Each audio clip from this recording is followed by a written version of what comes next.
semuanya, selamat datang di podcast Green Initiative. Saya Nisa, host podcast hari ini. Kali ini kita akan membahas isu yang mungkin sebenarnya sudah sering kita dengar, tapi masih banyak meninggalkan pertanyaan. Hari ini kita akan membahas terkait pembangunan hijau. Di kesempatan kali ini kita akan mengangkat tema hijau di permukaan merusak di balik layar, menelisik ketimpangan dalam pembangunan hijau.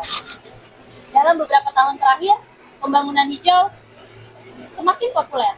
Banyak proyek infrastruktur, industri, hingga kebijakan pemerintah yang mengklaim dirinya dengan hijau dan berkelanjutan. Tapi yang menjadi pertanyaan, apakah pembangunan hijau yang selama ini digaungkan memang benar-benar hijau? Atau hanya sekadar jargon dan pencitraan semata? Tidak menutup kemungkinan, di balik proyek-proyek ini ada realitas yang jarang disorot. Ketimpangan dalam implementasinya, dampaknya terhadap masyarakat, serta bagaimana kelompok rentan, khususnya perempuan, seringkali menjadi pihak yang paling terdampak. Hari ini kita akan membahas lebih dalam bagaimana pembangunan hijau bisa menjadi paradoks, tampak menjanjikan di permukaan, tetapi menyimpan berbagai dampak yang kurang diperhitungkan di balik layar. Untuk membahas topik ini kita sudah kedatangan dua tamu yang luar biasa. Ada Mbak Dewinta Prameswari, yaitu seorang community mobilizer di Center for Climate and Urban Resilience. Halo Kak Wiwi. Halo. Gimana Kak kabarnya hari ini? Sehat? Baik, sehat. Sehat. Nah, selain Kak Wiwin, kita juga kedatangan tamu lainnya. Ada Kak Dina Rizka. Beliau adalah seorang mahasiswa doktoral di Fakultas Kehutanan Universitas Melawatan. Halo Kak Dina. Ya, halo. Gimana Kak kabarnya hari ini? Baik, alhamdulillah. Alhamdulillah ya Kak. Hari ini kita semua sehat. Dan terima kasih juga Kak sudah hadir di podcast ini. Sebelum kita membahas lebih dalam nih Kak tentang pembangunan hijau, boleh nih Kak disapa dulu teman-teman pendengar kita, boleh kenalin diri secara langsung dan mungkin boleh juga bercerita sekarang kesibukannya sedang apa. Boleh nih, dari siapa duluan nih yang berkenan? Monggo Mbak Wiwin duluan. Dari Kak Dina. Kak Dina? Oke. Kak Dina aja. Oke, saya dia duluan ya. Assalamualaikum warahmatullahi wabarakatuh. Nama saya tadi sudah dikenalin sama host. Saya Dina Rizka. Saat ini saya mahasiswa aktif doktoral di Fakultas Unmul. Sekarang menjadi Fakultas Kehutanan dan Lingkungan ya di Universitas Melawatan. Kebetulan penelitian saya itu tentang peran kelompok perempuan untuk peatland management di Mahakam Tengah, khususnya di Muara Siram dan di Mura. Saat ini saya bekerja di salah satu NGO internasional juga di Kalimantan Timur. Itu mungkin singkatnya. Oke, kalau tadi kita sudah berkenalan sama Kak Dina, kita sekarang beralih nih ke Kak Wiwi. Ya, halo. Aku Wiwin. Aku di Samarinda baru setahun terakhir ya. Jadi di Samarinda sendiri aku memang khusus datang untuk project namanya tuh Embracing the Sun dari CESUR atau Center for Climate and Urban Resilience. Role aku di project ini tuh sebagai community mobilizer-nya, di mana memang misi dari project sendiri adalah mengubah paradigma kota Samarinda untuk menjadi lebih aware tentang isu-isu perubahan iklim. Dan memang dari CESUR sendiri bangunannya yang kita buat itu adalah semacam kayak shelter bencana untuk banjir. Lokasinya tuh di daerah Pasar Segiri, di mana shelter itu juga termasuk sebagai kayak upaya kita untuk menerapkan pembangunan hijau itu sendiri. Jadi namanya keterlibatan perempuan, nilai-nilai inklusivitas itu menjadi hal-hal yang juga sangat diperhatikan lah di dalam proyek ini. Nah, jadi kemudian kalau misalnya aku sendiri, selain daripada di CESUR, aku sekarang juga aktif di salah satu komunitas akar rumput yang aku buat bersama teman-teman dari akademisi sastra dan juga FISIP di Unmul, namanya Akar Kuning, yang khusus membahas tentang merespon isu-isu yang ada, tapi dengan perspektif ekofeminisme. Nah, jadi seperti itu. Oke nih, kita tadi udah kenalan sama Mbak Wiwin dan juga Mbak Dina. Dan kita tadi sudah sempat disinggung juga nih sama Mbak Wiwin terkait pembangunan hijau. Nah, menurut Mbak Dina dan juga Mbak Wiwin nih, sebenarnya definisi dari pembangunan hijau menurut kakak berdua ini seperti apa? Boleh dari, kalau tadi kan sudah Mbak Dina duluan, Mbak Wiwin duluan sekarang. Oke. Oke, sebenarnya kalau misalnya aku sendiri kan backgroundnya memang di bidang teknik ya. Jadi kalau misalnya aku sendiri akan mungkin lebih mengaitkan bagaimana pembangunan hijau itu dari perspektif konstruksi. Dan juga aspek-aspek apa yang dipertimbangkan di dalam konstruksi itu sendiri ketika itu berbicara tentang pembangunan hijau. Nah, jadi untuk pembangunan hijau sendiri itu adalah kayak satu bentuk metode pembangunan yang memperhatikan aspek-aspek ekologis, yang memperhatikan juga aspek-aspek lingkungan dan juga bagaimana orang-orang yang terlibat di sekitar lokasi proyeknya, bagaimana kita sebenarnya bisa menjamin mengusahakan kemaslihatan masyarakat di sekitarnya. Jadi melalui pembangunan hijau tersebut kita berupaya untuk memecahkan permasalahan lingkungan yang ada lah ibaratnya. Oke. Berarti kalau menurut Kak Wiwin, pembangunan hijau itu lebih ke pembangunan kita berdampingan gitu dengan lingkungan ya. Betul. Buat masyarakat dan lingkungan itu sama-sama terbangun gitu tanpa ada yang ditinggalkan. Betul. Kalau menurut Kak Dina sendiri gimana Kak kalau untuk pembangunan hijau? Ya, kurang lebih mungkin sama ya. Kalau misalnya kita ngomongin pembangunan hijau dan pembangunan berkelanjutan itu sebenarnya dua hal yang sebenarnya sama. Ada 3 hal yang kita perhatikan selain memang lingkungan, itu ada aspek sosial dan juga aspek ekonomi. Kalau misalnya dulu orang bilang tuh kalau misalnya dijaga tapi kita kelaparan itu juga satu konsep yang memang sebenarnya nggak seperti itu gitu. Jadi bagaimana tiga aspek tadi seimbang, terus kita juga tidak merusak sumber daya alam yang ada.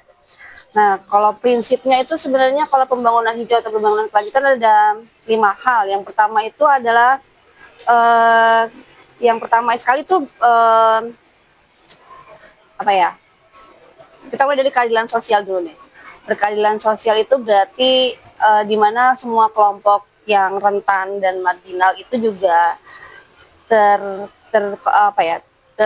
di-involve gitu, dilibatkan dan juga diperhatikan dalam pembangunan konsep perencanaan maupun implementasi juga mulai evaluasinya. Nah, selama ini kita tahu bahwa kelompok perempuan itu kan salah satu kelompok yang rentan yang dia sangat berdampak dalam program pembangunan apapun itu gitu loh. Apapun itu, dan itu juga berdampak kepada lingkungan. Lalu yang kedua, konsepnya prinsipnya adalah ekonomi yang berkelanjutan. Jadi memperhatikan teknologi-teknologi yang memang mungkin inovasi yang diciptakan dan untuk menciptakan konsep ekonomi yang berkelanjutan.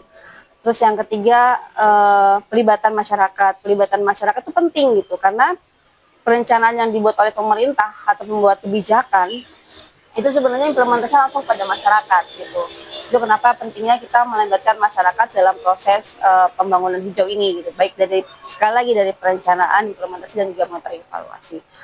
Lalu keadilan sosial, ekonomi berkelanjutan, pelibatan masyarakat dan juga konsep lingkungan, perlindungan lingkungan. Karena perlindungan lingkungan ini seperti bahwa konsep pembangunan itu memperhatikan pengurangan emisi gitu kan, tidak menimbulkan bagaimana kita mengelola limbah, terus bagaimana kita mengelola sampah, itu juga hal yang penting gitu karena sekali lagi konsep pembangunan berkelanjutan itu berarti kita sudah juga berhasil melakukan perlindungan di lingkungan gitu kan, karena sistem keberlanjutan dari suatu pembangunan itu juga harus memperhatikan lingkungan gitu. Mungkin itu ya yang paling penting ya. Kita lanjut ya Kak, jadi prinsip yang tadi sudah Kakak sebutkan. Yang pertama kan tadi ada keadilan sosial. Kakak juga menekankan terkait inklusivitas. Nah, sekarang Kakak lihat bagaimana pembangunan hijau yang terjadi di Kalimantan Timur. Apakah menurut Kakak sudah inklusif dan sudah melibatkan semua masyarakat? Dari sisi kebijakan sebenarnya sudah ini ya. Kita sudah punya semua kebijakan yang mendukung untuk melakukan inklusivitas dalam perencanaan pembangunan berkelanjutan itu gitu. Selain pelibatan para pihaknya juga sudah solid ya di Kalimantan Timur gitu. Semua stakeholder baik dari pemerintah provinsi, pemerintah kabupaten, swasta, LSM atau kita sebutnya di Kaltim Mitra Pembangunan dan juga akademisi dan masyarakat itu semua sudah engaging gitu. Jadi mereka sudah berkolaborasi lah gitu ya. Dan untuk inklusivitas sendiri, ya masyarakat adat juga salah satu jadi stakeholder dalam pembangunan hijau, pembangunan berkelanjutan di Kalimantan Timur. Dan kita sudah punya kebijakan yang salah satunya mengcounter memang pelibatan mereka, khususnya untuk yang pelibatan gender itu ada di Perda nomor 5 tahun 2024 tentang pengaruh selama gender di Kalimantan Timur. Dan itu udah jelas gitu bahwa semua konsep perencanaan yang ada di Kalimantan Timur itu harus memperhitungkan konsep gender itu, gitu sih. Karena tadi sudah kakak banyak bercerita ya terkait praktiknya di lapangan yang menjadi pertanyaan gitu ya, dan menurut Nisa penasaran ya akan hal itu, bagaimana tanggapan masyarakat saat diajak untuk ikut berkolaborasi dalam pembangunan hijau? Apakah ada yang menolak atau apakah ada tantangan-tantangan di lapangan selama implementasinya? Di aku ya, Iya, dari kalau masyarakat sendiri yang aku temui sejauh ini, hampir jarang ya menemui masyarakat yang kurang-kurang mau bekerja sama lah kayak gitu. Ibaratnya mereka semua menerima dengan tangan terbuka, dan mereka justru merasa kayak dihargai gitu ketika kita benar-benar menyambangi, ketika kita mengajak diskusinya pun tidak di satu tempat yang yang lekat dengan kemewahan kayak gitu ya. Misalkan kita diskusinya di pos kamling, kita diskusinya di kantor kelurahan kayak gitu. Jadi warga-warga juga merasa nyaman kayak gitu karena berasa di dalam teritorinya. Dan selama ini sejauh kegiatan kami di 2 tahun terakhir itu benar-benar warganya sangat antusias, bahkan sudah cukup dekat dengan kita. Jadi tinggal calling-calling aja kalau misalkan ada kegiatan gitu sih. Jadi dari masyarakat sangat terbuka ya Kak ya? Iya. Menerima pembangunan itu. Nah, kalau tadi kita udah ngobrol banyak terkait dengan Kak Wiwin, sekarang kita beralih nih ke Kak Dina. Tadi di awal Kak Dina sempat cerita kalau Kak Dina lagi penelitian ya terkait tadi Kak kelompok perempuan. Ya, terkait kelompok perempuan ya di Mahakam Tengah ya khususnya.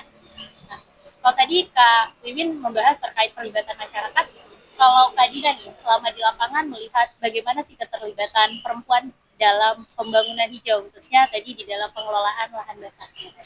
Iya, kalau dari hasil pengamatan kami selama di lapangan ya, memang kalau ketika mereka itu hidup di dalam satu ekosistem, mereka tuh sangat bergantung dengan tempat mereka, di mana mereka tinggal gitu. Ketika mereka ada di ekosistem gambut, mereka hidup di situ, mereka mengambil makanan dan sumber daya yang ada di sekitar mereka gitu. Ketergantungannya sangat tinggi gitu. Nah, sejauh ini ada beberapa pemberdayaan kelompok perempuan yang dilakukan gitu, terutama yang tidak hanya di gambut sebenarnya, yang lebih masif sebenarnya ada dilakukan di mangrove, karena memang di gambut ini masih tidak terlalu banyak ya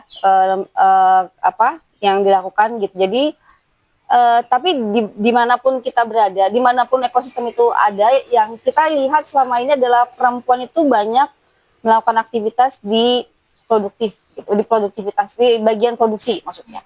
Jadi ketika memang misalnya kita melakukan pemberdayaan ekonomi misalnya, perempuan itu hanya sebatas di bagaimana mengolah bahan baku menjadi produk.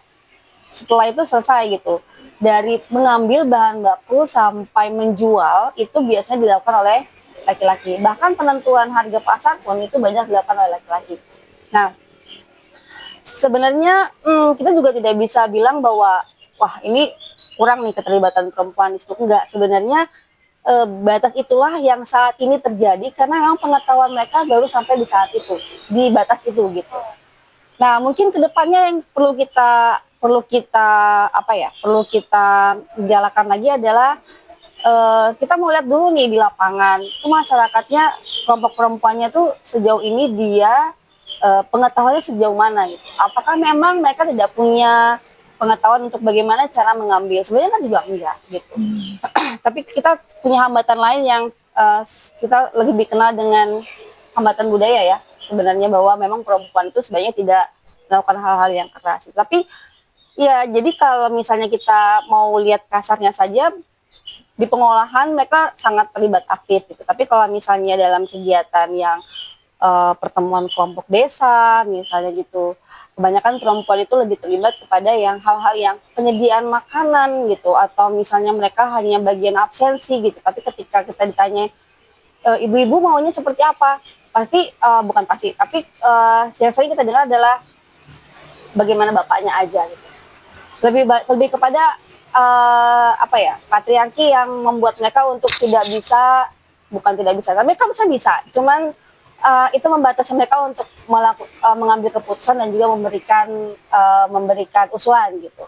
Itu yang terjadi. Jadi kalau memang misalnya ke depannya kita, hal yang perlu dilakukan pertama tadi, keterlibatan perempuan itu bisa di-endorse dengan kita memberikan informasi ke mereka. Sejauh ini kan pemberian informasi, sosialisasi itu adalah dengan cara-cara yang business as usual gitu. Kita undang semua kelompok gitu kan. Kita undang di satu waktu yang kita nggak tahu apakah ibu-ibu bisa hadir di kelompok di tanggal itu. Nah, kalau di desa ada waktu-waktunya ibu itu harus mengurus anak, ibu itu harus menyiapkan makan, sedangkan pada saat itu bapak-bapaknya lagi tidak ada kegiatan aktivitas. Mungkin bapak-bapaknya bisa hadir, perempuannya, ibu-ibunya nggak bisa. Jadi cara yang itu dianggap biasa, tapi sebenarnya ada strategi yang harus kita lakukan supaya informasi itu bisa tersebar luaskan. Kalau kita bicara masalah, tadi saya bicara bahwa salah satu dari ekonomi berkelanjutan itu salah satunya adalah inovasi. Inovasi itu juga berkaitan dengan teknologi. Teknologi itu adalah sesuatu yang harus diajarkan, ya. Bukan kita informasikan saja gitu. Jadi kalau memang misalnya pada saat-saat tertentu yang kita mengundang masyarakat desa untuk hadir, ya memang ada perempuan hadir di situ. Tapi biasanya ada kaum elit. Kaum elit itu biasanya adalah kelompok ketua RT-nya kah, ibu kepala desa kah, gitu. Sedangkan orang-orang yang biasa hidupnya adalah bersinggungan langsung atau dia selalu ada di dapur gitu istilahnya ya, kasarnya gitu, itu harusnya dia yang tahu bagaimana mengakses teknologi itu, justru dia tidak diinformasikan gitu. Jadi ada strategi-strategi yang memang perlu dilakukan bagaimana kita memberikan informasi kepada kelompok perempuan. Jadi sejauh ini makanya kesimpulannya dari beberapa studi atau beberapa pengamatan itu adalah, ya memang mereka berdaya di UMKM, tapi hanya pada saat proses produksinya saja. Kalau memang di kawasan gambut, kawasan mangrove itu kan terkenal ya dengan produksi-produksi yang dibuat dari masyarakat, dari kekayaan alam mereka ya, kayak bikin kerajinan tangan gitu dari rumput-rumput gambut itu yang namanya purun. Terus ada amplang dari masyarakat mangrove gitu. Sejauh itu, tapi bagaimana menguasai pasar, maksudnya memberikan menetapkan harga atau misalnya menentukan apa ya, mengambil bahan bakunya, itu mereka harus menunggu pihak laki-laki dulu gitu, baru bisa dilakukan. Padahal sebenarnya mereka juga punya kemampuan itu. Nah, kenapa sih kelompok perempuan juga penting untuk dilibatkan ya Mbak?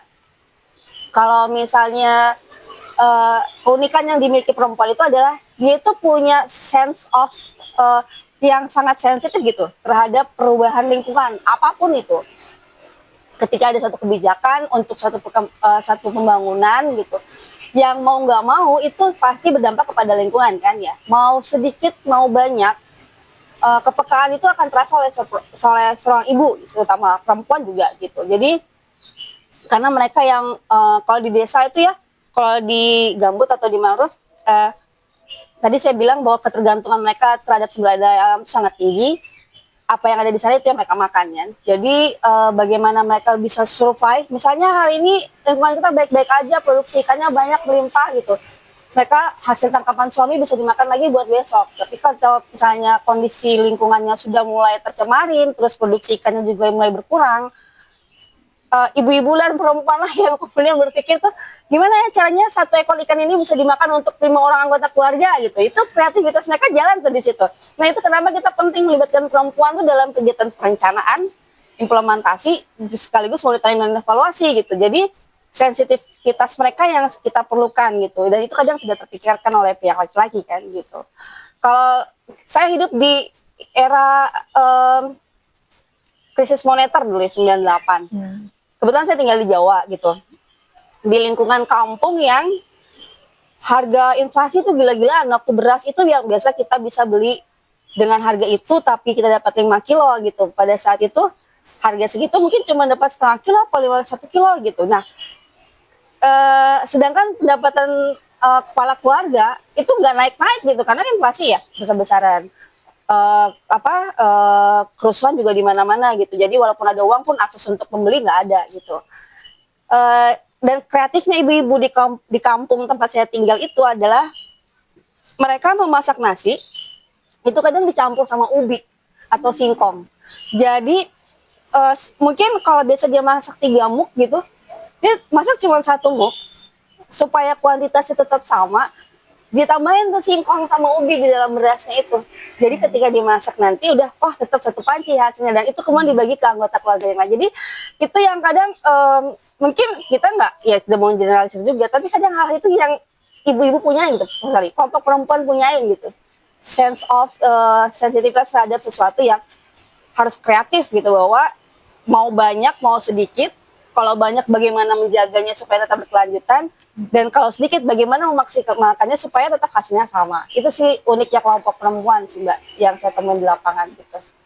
Jadi bisa disimpulkan ya bahwa ternyata perempuan lah yang paling terdampak seperti itu ya. Ya, kelompok perempuan dan kelompok marginal yang lain ya sebenarnya. Nah, tadi kan kita sudah banyak ya, salah satu pembahasan terkait pembangunan hijau itu kan juga ada transisi energi nih Kak. Nah, kalau menurut Kakak nih, bagaimana kita bisa memastikan transisi energi itu tidak mengorbankan kelompok rentan seperti itu? Kan sebagaimana kita tahu ya, saat ini kan transisi energi emang lagi digembur-gemburkan ya, apalagi terkait dengan pembangunan hijau. Tapi namanya transisi energi, di dalam prosesnya itu akan ada proses adaptasi seperti itu, karena energi kita berubah gitu kan. Nah, bagaimana dalam proses itu kita memastikan bahwa tidak ada kelompok yang tertinggal seperti itu? Boleh dari siapa dulu nih? Kak Dina dulu atau Kak Wiwin dulu, silakan. Monggo. Ya, mungkin dari aku kali ya. Sebenarnya sih untuk proyek mengenai transisi energi sendiri yang digarap oleh mungkin di institusi tempat aku bekerja sekarang itu tidak sebesar itu ya. Tapi mungkin kalau misalnya aku mendengar dari isu-isu yang ada di luar sana, bahkan aku pernah diceritain kayak gitu dari salah satu partner di kantorku itu, yang mereka itu memang benar-benar konsentrasi untuk menggarap energi terbarukan, terus mereka mengambil case dari luar negeri, katanya tuh satu baling-baling untuk baling-baling udara itu, pembangkit listrik tenaga angin itu, baling-balingnya itu bisa sampai 100 meter katanya, saking segede itu katanya. Dan tapi itu kalau yang di luar negeri ya. Yang ke atas maksudnya yang baling-baling. Iya, dia kan ada baling-baling vertikal, ada baling-baling yang benar-benar horizontal kayak gini. Nah, itu yang diameter dia ibaratnya bukan diameter ya, yang garis tengahnya. Ya, jari tengahnya itu sampai 100 meter. Sehingga ibaratnya membutuhkan konversi aja tuh, kayak dari luas tanah itu perlu berapa hektar hanya untuk satu buah baling-baling saja kayak gitu. Dan kalau misalnya tuh kalau nggak salah aku dengar di New Zealand kayak gitu, masyarakat adat di sana itu bahkan komplain dengan adanya energi terbarukan yang membutuhkan lahan seluas itu, tapi pada akhirnya menggusur tanah mereka, tempat tinggalnya mereka kayak gitu. Bahkan tidak adalah ibaratnya perspektif mereka itu yang disampaikan, padahal mereka yang memiliki tempat tersebut kayak gitu loh. Nah, jadi itu ya yang memang harus diperhatikan dalam sebuah pembangunan, karena pembangunan ini ya biasanya dari aku yang memang dari SMK bahkan teknik, kuliah teknik, terus kerjaannya juga banyak beberapa bersinggungan dengan dunia teknik. Dunia teknik konstruksi ini kebanyakan itu sangatlah maskulin kayak gitu loh. Memang dari segi mungkin project officer-nya yang di lapangan, field officer-nya itu kebanyakan yang didatangkan itu laki-laki. Dan bahkan kalau misalnya aku sendiri dengan background teknik sipilku, tidak ada sama sekali kita itu membicarakan tentang keterlibatan sosial gitu loh.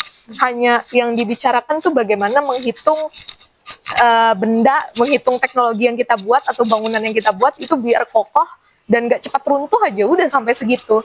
Biasanya tuh yang lebih mempertimbangkan aspek-aspek sosial itu lebih ke arsitektur.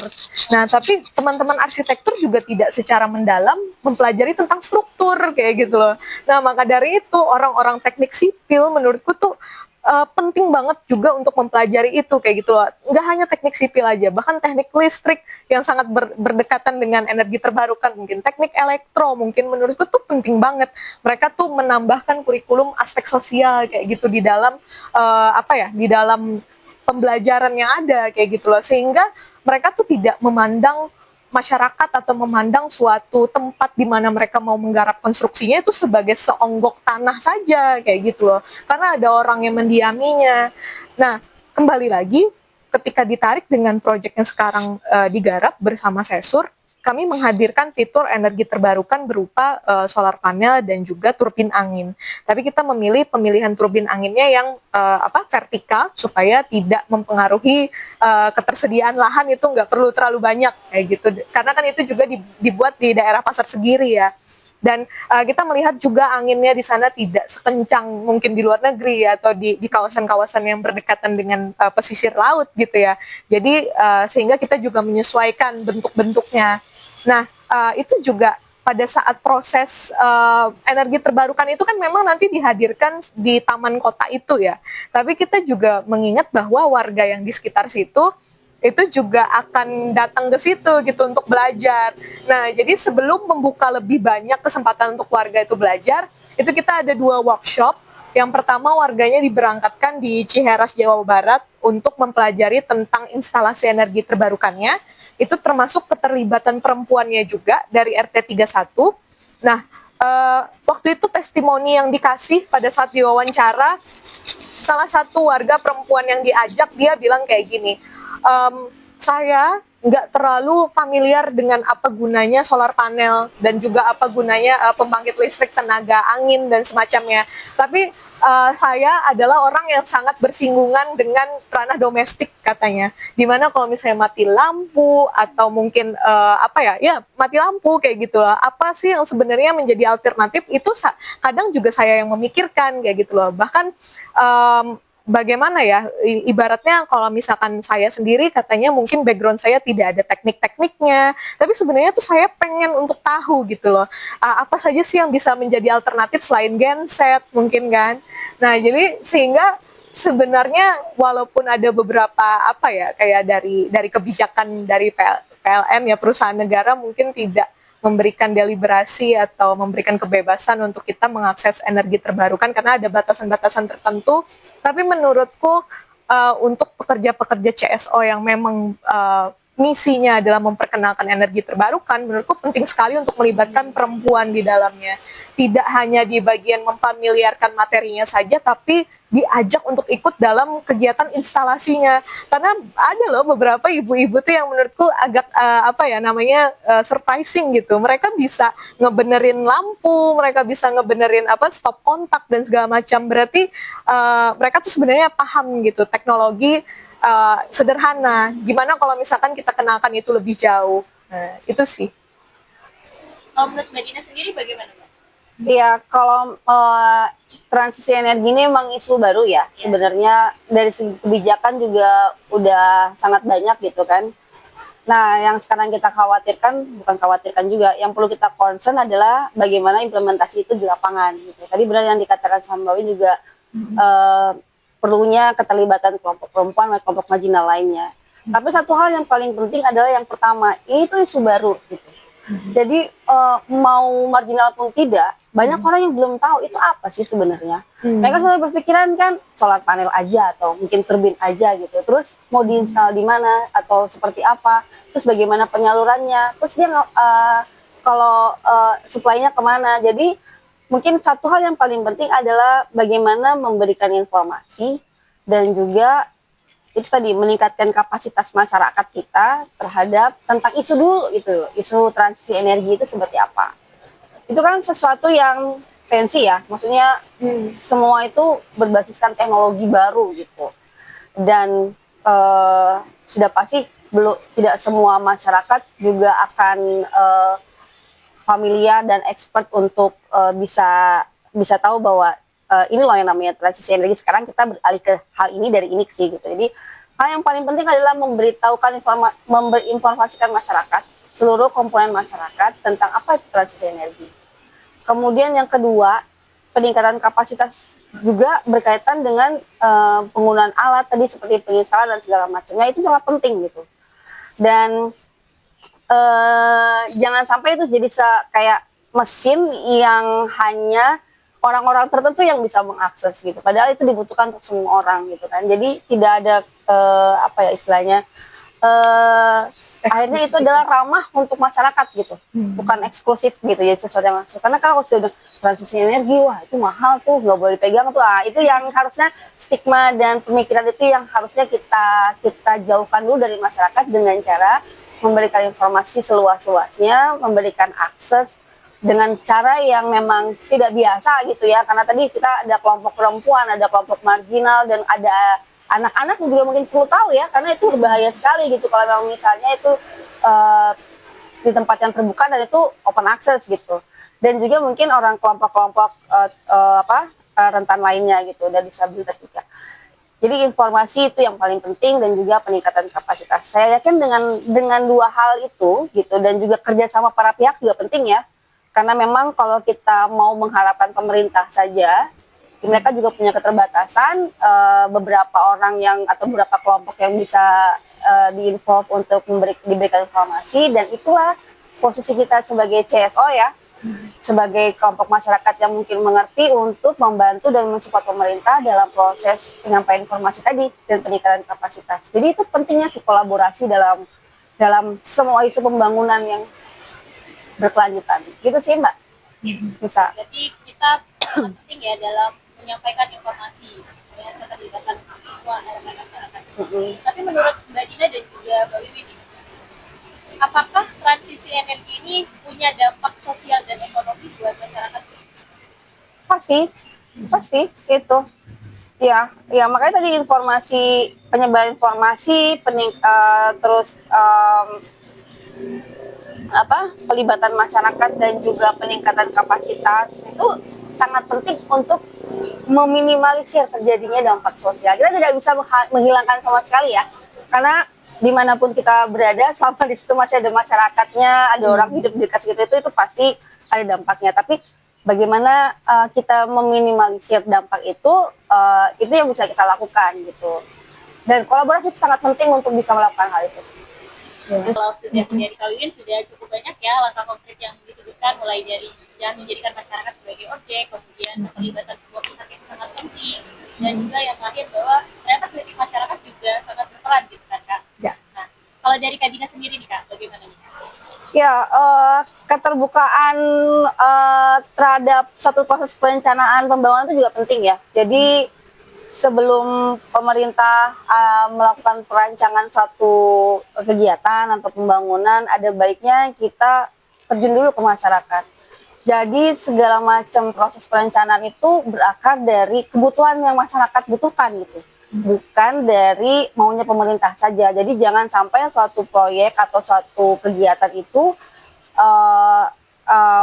ibaratnya given dari pemerintah top down gitu. Sedangkan nanti ketika itu sudah terjadi ternyata masyarakat nggak butuh itu gitu, butuh yang lain gitu. Jadi ada baiknya ada konsultasi publik, ada kalau kita pernah tahu yang namanya PIC ya, Pre Prior Informed Consent. Jadi sebelum kita mengintroduksi sesuatu ke masyarakat, karena memang kalau pembangunan itu kan implikasinya paling besar ke masyarakat, jadi kita harus tahu dulu masyarakat butuhnya apa sih gitu. Masyarakat tuh untuk kasus A misalnya, dia butuhnya seperti apa sih, kemudian itu disinergikan dengan program-program pemerintah yang sudah ada dan kebijakan-kebijakan yang mendukung. Itu yang menurut saya yang paling penting ya, bukan ketika pemerintah inginnya seperti ini gitu, sedangkan sebenarnya itu nggak dibutuhin sama masyarakat gitu. Yang ada progres pembangunan kita ya tidak akan terlihat berprogres gitu. Yang ada ya itu hanya sekedar maunya pemerintah gitu, sedangkan konflik sosial juga akan makin tinggi gitu. Jadi proses-proses yang sebenarnya perlu dijalankan adalah yaitu melihat kebutuhan yang memang dibutuhkan dari Provinsi Kalimantan Timur itu apa sih gitu. Jadi bukan mengintroduksi program dari luar kemudian di-adjust dan kemudian diadakan di Kaltim, sedangkan itu sebenarnya kita nggak butuh. Itu yang paling penting. Jadi saya benar sih tidak melihat masyarakat itu cuma sebagai orang yang diberi gitu, tapi dia tidak hanya diinform tapi juga diinfo gitu. Jadi dia tidak hanya diinformasikan kita mau bangun ini atau misalnya kita mau punya program 1.000 kilo beras yang dibagikan, tapi sebenarnya masyarakatnya juga petani yang dikasihkan, itu nggak mungkin ya. Jadi bagaimana masyarakat itu dirangkul, kemudian dilibatkan dalam proses perencanaan pembangunan gitu secara inklusif ya. Jadi semua sektor dan semua kelompok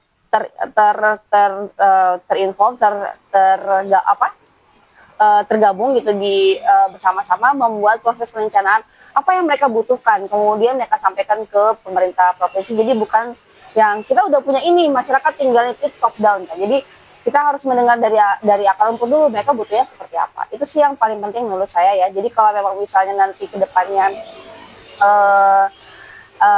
ada program baru atau misalnya ada kegiatan-kegiatan baru gitu, ada baiknya kita tanya ke masyarakat dulu, penting nggak ini buat mereka, mereka butuhkan nggak ini, sudah menjawabkah apa yang pemerintah beri selama ini dengan masalah-masalah yang mereka hadapin gitu. Karena memang pemerintah itu kan sebenarnya pelayan masyarakat ya, jadi mereka yang mewujudkan apa yang dibutuhkan masyarakat pada saat ini gitu. Jadi kalau misalnya pendidikan yang paling penting, karena Kalimantan Timur saat ini kan kalau provinsi yang memang masih patriarki juga ya, karena perempuan-perempuan itu banyak tidak sekolah karena mereka merasa dimanjakan dengan sumber daya alam yang ada gitu.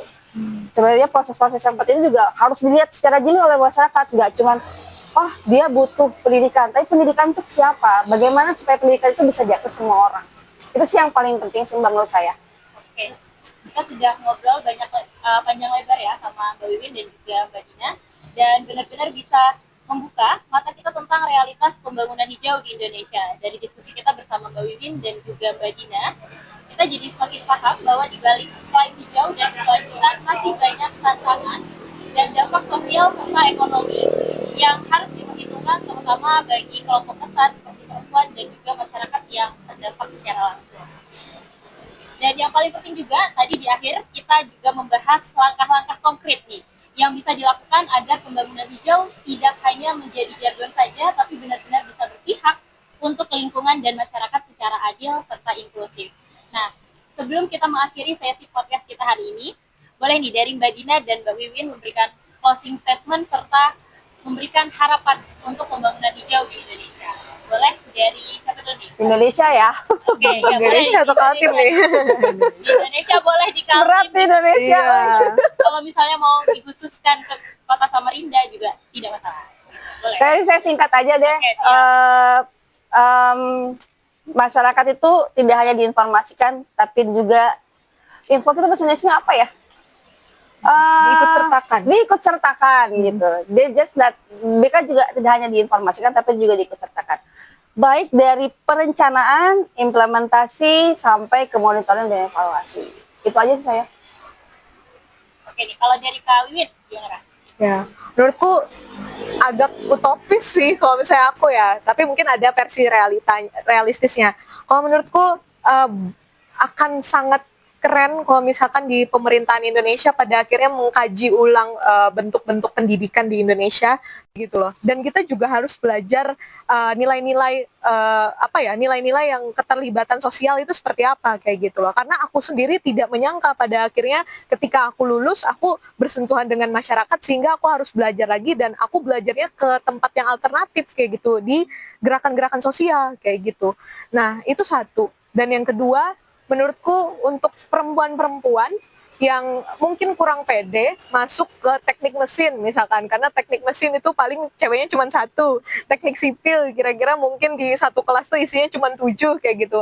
Menurutku kalau misalkan kalian punya panggilan terhadap terhadap STEM atau field-field yang berbau matematika, berbau sains dan segala macamnya, itu ikuti kayak gitu loh, karena kalian itu pada akhirnya akan mempengaruhi sistem yang ada di sana kayak gitu loh, karena sistem yang didominasi oleh orang-orang yang maskulin ini perlu diseimbangkan oleh perspektif orang yang mengerti teknik tapi dia mengerti tentang kebutuhan-kebutuhan perempuan yang kebanyakan itu menjadi kelompok yang rentan kayak gitu, apalagi sudah dia perempuan, disabilitas lagi, kemudian juga kelompok agama minoritas lagi, kelompok adat minoritas lagi, itu kan secara intersectionality dia berlapis-lapis ya kerentanannya. Nah itu perempuan menurutku, apalagi perempuan yang di sektor teknik, penting banget untuk memahami itu sehingga bisa jadi pengaruh lah, ibaratnya penjembatan lah di dunia yang keras itu, kayak gitu loh, ke sektor yang lebih menyeluruh, yang lebih menyentuh ke masyarakat, yang lebih mewakili kebutuhan masyarakat. Ya, itu sih. Oke, baik. Terima kasih banyak buat Mbak Dina dan juga Mbak Wiwin yang sudah berbagi perspektif serta wawasan yang berharga di podcast kita kali ini. Dan tentu saja terima kasih juga untuk teman-teman pendengar yang sudah setia untuk menyimak hingga di akhir sesi. Saya juga mewakili tim yang bertugas mengucapkan terima kasih kepada Yayasan Konservasi Alam Nusantara atas dukungan yang telah diberikan dalam penyelenggaraan podcast ini. Semoga obrolan hari ini bisa memberi kita semua wawasan baru dan kita bisa semakin kritis dalam melihat konsep pembangunan hijau. Tetap peduli, tetap kritis, dan mari kita bersama-sama mendorong pembangunan yang benar-benar hijau dan berkeadilan. Saya Nisa, pamit, sampai jumpa, dan salam sesat. Oke, makasih.